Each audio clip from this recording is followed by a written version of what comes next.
my pleasure to be here with you. We're going to do a joint talk, me and Dion, and we'll introduce ourselves. But you know, there's so much of talk on AI. AI as being a part of our daily lives.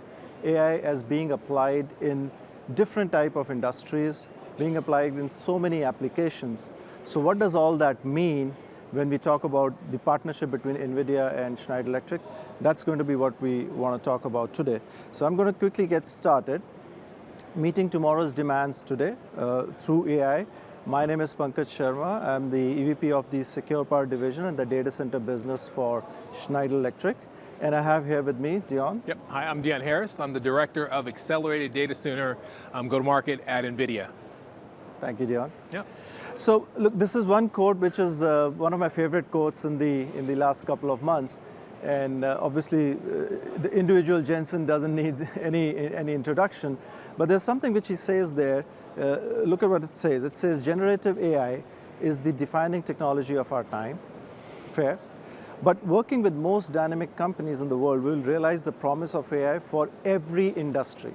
Now, this is one quote which stuck with me, and I think this is one which we need to remember, and we should keep coming back to this in actually every few years, especially in the next 3 to 4 years, when a lot of training of the AI clusters would actually have been deployed. So again, taking a quick step back, what does that really mean? When we talk about generative AI, we talk about two portions of generative AI. We talk about the development or the training, and then we talk about inference. Now, training is where billions of parameters on large language models are getting trained for the AI cluster. Inference is where information from that is compressed and utilized in the day-to-day functioning of different applications and industries. You know, there's one example there of the self-driving cars. Now, it's interesting when you think about a self-driving car, all the data that is getting generated is all getting trained. But eventually, when the motion of self-driving starts to get better, that's where inference comes into play. So huge opportunity in various industries. But with that, maybe, Dion, I'll ask you this question. Yeah. What does this mean from a technology standpoint? Yeah, sure, thank you. So, you know, from NVIDIA's standpoint, you know, we spend a lot of time working with customers to figure out how and where they can deploy AI to gain benefit. And it's happening across a myriad of different industries, scientific domains, and what's really exciting is AI is really transforming sort of the viewpoint of the data center. It's no longer just a cost center, it's really about, it's an AI factory and it's generating real insight, real value to the business. And so, you know, this next slide really just highlights a couple of examples. And whether you're talking about you looking at weather forecasting and modeling, that's a key area where you need highly dynamic, real-time information based on forecast data. And so there's lots of AI surrogate models that are being developed to help improve the overall performance, accuracy, and reliability of those. In fact, we've done some work recently with a model called ForecastNet. We're able to improve the overall efficiency of that modeling capability by about 12,000x. So those are the type of numbers that you're seeing, orders of magnitudes that are improving the overall business value. You're looking at car design, automotive, that are using AI to explore different design parameters. You're also seeing things in terms of drug discovery. We're just here coming out of COVID, right? And we're now here in person and we can sit next to each other, but a lot of that groundbreaking research was done using computer-aided drug design. And so we're seeing examples of using AI like AlphaFold to predict protein folding. And so again, the use cases are very widespread, and the key thing here is that this is what's driving the excitement around AI, is being able to get real value that can translate either into real opportunities for improving overall operations, efficiency, or even revenue opportunities. Yeah. Yep. Yeah, that's great. And so tell me, I mean, right now I think, you know, we talked a little bit about what's happening in terms of the workloads for applications and use cases. How is this impacting the data center workloads? Yeah, and that's a great point, because if you think about all of these applications, end of the day they have to run on data centers, which is where all the compute is happening.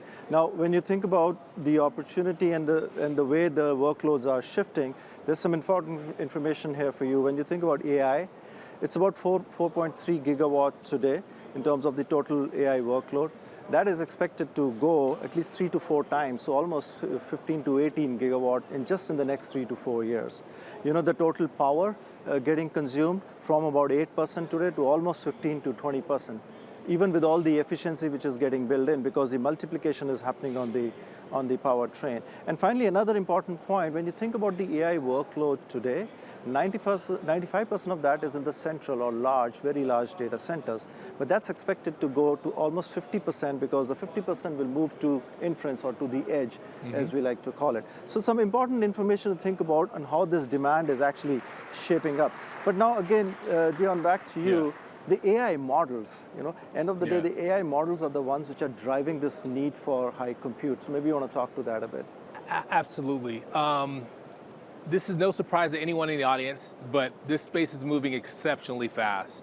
When you look at sort of, how far we've come in such a very short time, a lot of it is driven by all the activity that's happening in the development community, the framework developers, but it's really forcing us as infrastructure providers, technology providers, to really sort of leapfrog ourselves in order to keep up with that demand.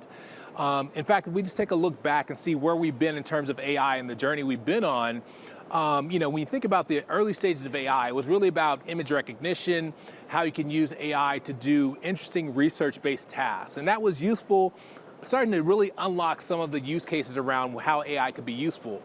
But there was an iPhone moment that happened in the last couple of years. It was the introduction of the transformer. In fact, it was based on a real interesting research paper that was called "Attention is All You Need." And there's a key mechanism of transformers that leverages attention to help create that accuracy and reliability that you can get out of the results from some of these AI models. And what you can see is that over time, we've seen these models continue to grow in size and capability. So, you think early on, you might have had a model that was a couple billion parameters. ChatGPT-3, which we all know and love and have used, I'm sure, in a lot of our daily lives, is roughly 175 billion parameters. Now, if you fast forward to where we are today, a lot of the larger models are actually in the trillions of parameters. And so what that means is a couple of key things. One is you need more compute, right? In order to process and navigate that parameter space of 175 billion to trillions of parameters, you need a lot more infrastructure to really understand and be able to use that. The other thing that it has really created is forced the development community to look at new approaches to leveraging all of those parameters. So there's a model called mixture of experts. And what that does is, more recently, in order to go and tackle those multi-trillion parameter models, it splits those, they call them experts, across multiple systems, multiple GPUs, and allows them to interact in parallel. Now, the one thing that's unique about that is it reduces the compute requirement, but it also increases the communication. And so they need to share data across the GPUs, across the system, and so that now introduces a new system challenge, if we will, in terms of deploying those models. And so a couple weeks ago at GTC, we announced our NVIDIA GB200 NVL72. And what this is, it's looking at sort of these new cutting edge models, and it's trying to understand how can we remove that sort of network communication bottleneck to make sure that they're communicating as fast and efficiently as possible. And so NVL72 has a couple of key innovations that I'll highlight. There's a number in the platform, but for today we'll highlight a couple. The first is what we call our multi-node NVLink. And so this is basically connecting 72 Blackwell GPUs along with 36 Grace CPUs, all connected over NVLink. And so this is at full line rate, 1.8 terabytes a second. Wow. And the reason why that's important is because it allows this to behave as a single GPU. So you have this fully integrated system that allows you to have full access to all the data that's on all the GPUs. The other thing that's really key here is that this is a liquid cooled system. In order to get this incredibly power and compute dense infrastructure, it had to be very efficiently cooled and architected. And so that's a little bit of what we'll talk about here today as well. But this is a full exabyte of performance in a single rack. And so this is how far we've come. If you were at any of these conferences 4 or 5 years ago, the whole sort of moonshot was getting to an exabyte scale system that would fit sort of in a data center. But this is a single rack that's delivering an exabyte of performance. The other key thing that I'll highlight here is as you look at sort of the state of the art today, it's Hopper, right? And we've been really powering a lot of these great generative AI models using our previous gen platform. And again, this is something that is powering the AI factory of today. If you look at a 1.8 trillion parameter model, you can see that roughly a 30 kilowatt data center can deliver about 55,000 tokens. And again, that means real revenue, real opportunities for operations to be built on top of AI. Our next gen platform takes that and shrinks that in terms of footprint, in terms of overall productivity of the system, and now you can get over 30x more performance out of that same system. So this is an incredible opportunity for customers who are power constrained, who are space constrained, who are trying to get the most out of their existing power envelope and data center resources to get even more performance. And that's what we're trying to do, to get ahead of that demand, to make sure that we can deliver that in the most efficient performance and envelope, performance and power envelope as possible. So here we have, NVIDIA is building our own data center based on this architecture that I just outlined. And we're retrofitting existing data centers to be able to handle the power, the space requirements, the weight requirements, understanding that it takes a new planning and methodology and thought process to basically adopt these new technologies. And so we're working with partners like Schneider and Electric to make sure that we're building out platforms that will allow us to build out our data centers in a thoughtful process so that we can get this system up and running. And as you see here, as this build out, we're leveraging a digital twin platform to do a lot of this complex planning, because you need to understand how all these pieces fit together before you can actually use and deploy these systems. Awesome, awesome. Well, thank you, Dion. This is great. So a few things which I learned from you today and in the past days is the AI models, the mixture of experts. If there's one thing which all of us want to learn and take away from here is the defining the most latest of the latest. You also made a very important point around retrofitting existing data centers, because we keep hearing about this a lot. So it's not only building new data centers, it's also ability to retrofit. And then finally, of course, the reality of the density. When you think about going from just the last version to the GB200 version, density. Now, all of this, Dion, also has a big impact on the infrastructure, the physical infrastructure. Absolutely, yes. I love to hear a little bit about what you guys are doing on the infrastructure side to get ready for all this technology that's coming. Exactly. So let me take a minute to talk to the infrastructure part. Now, a lot of what we heard from Dion from an AI model and compute perspective is obviously futuristic, right? What you would agree, but that means you also need the same level of futuristic capabilities in the data center physical infrastructure and how you deploy it. So I'll go start with one quick video, and then we will go into the detail of what all of this means for physical infrastructure. So I'll maybe pause here a second. I'll let you watch this video first.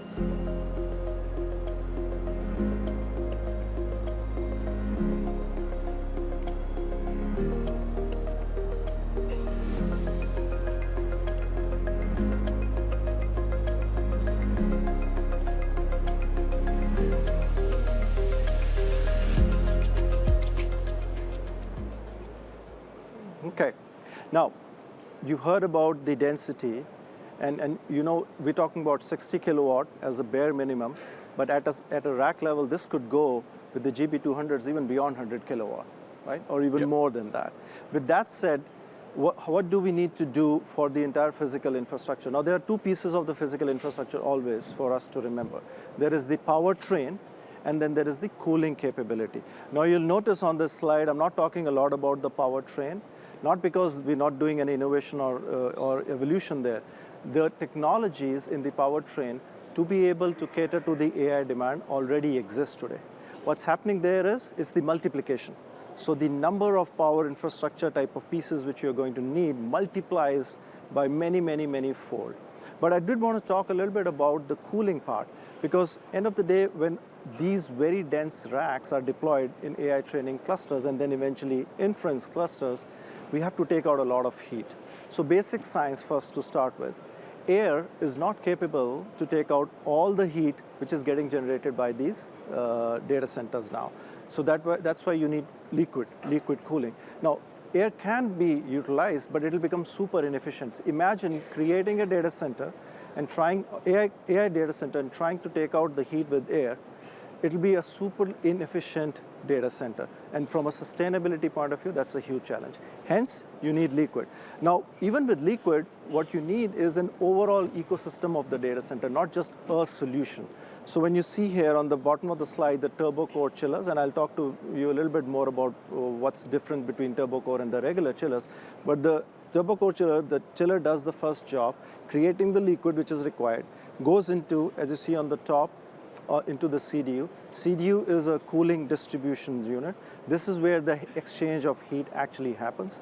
It creates that loop which remains on the outside, and then there's another loop which is inside, which is, you see the TCS, which is called the technical cooling system.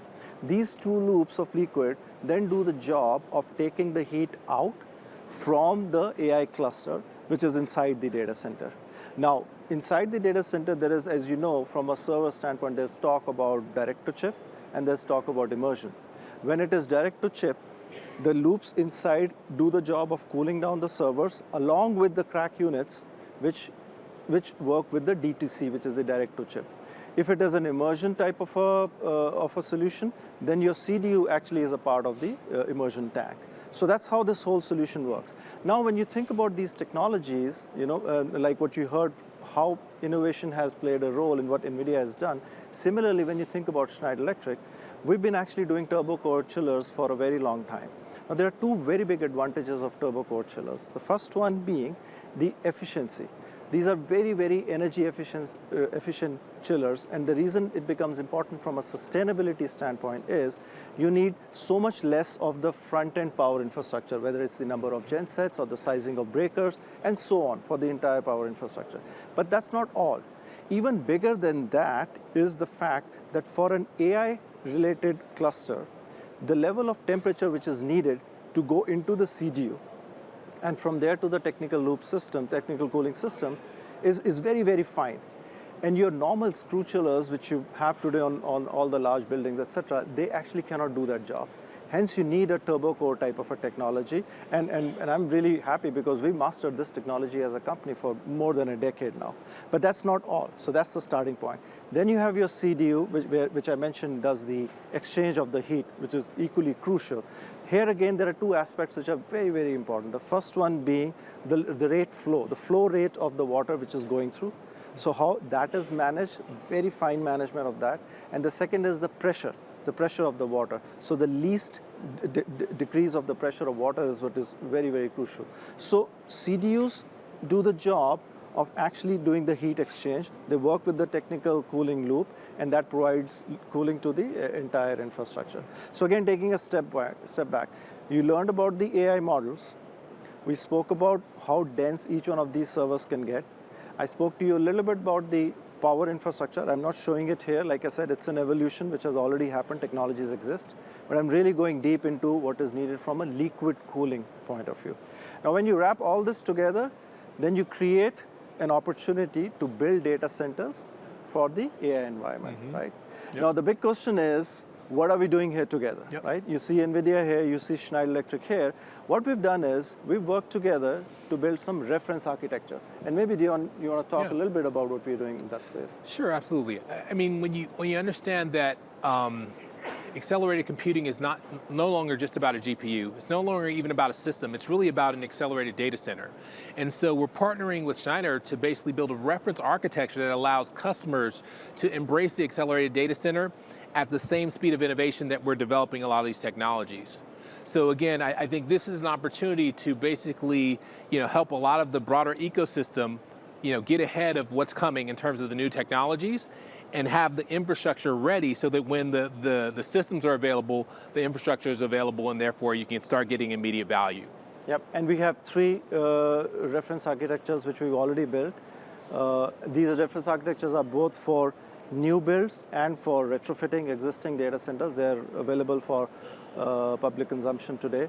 We'll actually be going a little bit deeper into these over lunch today in a separate session. But that's really what we wanted to share together between NVIDIA and Schneider Electric. This partnership, by the way, this was announced at GTC 2 weeks ago, and now we're doing that again here with all of you in the room. Yep. So with that, maybe we'll take a step back and see if there are any questions, and if there's anything we can answer. Yeah, there's a question here. They're going to get. I think they're going to bring the mic. They're going to bring the mic over to you here. Yeah. Sorry. Yeah. So from the CDU, what's the chilled water temperature going in and out of the rack? Yeah. Okay. So it's a great question, and I didn't get your name. Sorry, but the temperature depends on what is needed for inside of the white space of the data center. Could be between 23 to 25, but maybe. Yeah, I believe for the GB200 rack that we highlighted there, it's about 25 degrees coming in, about 45 degrees going out. Yeah. Hi, Alistair Edwards from Canalys.